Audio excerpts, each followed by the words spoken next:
الفنانة هيدي كرم عن جدل موافقتها الزواج من ديانة أخرى. ترد في تصريحات ليها: انتوا مالكم، دي حياتي ولا حياتكم؟ حيث ذكرت الفنانة هيدي كرم إنها لا تزال متمسكة بقناعتها بشأن إمكانية الزواج من شخص من دين آخر، وقالت إنها مقتنعة تماماً بوجهة نظرها ولا تغير آرائها بناءً على آراء الآخرين.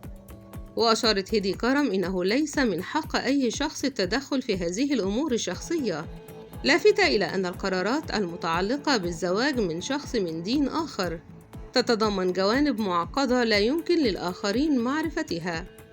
وقالت هيدي كرم: لا أحد يعلم ما الذي يمكن أن يحدث بعد الزواج، هل سأغير ديني أم سيغير هو دينه، أم سنبقى كلانا على دينه، وهذا لا يعني أن هناك شخص هكذا في حياتي حاليا.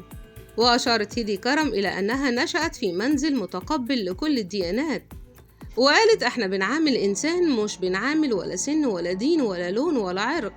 وقالت إنها موافقة على زواج ابنها من بنت أكبر منه لأن دي حريته، وموافقة كمان على زواجه من ديانة مختلفة علشان دي حياته وهو حر فيها.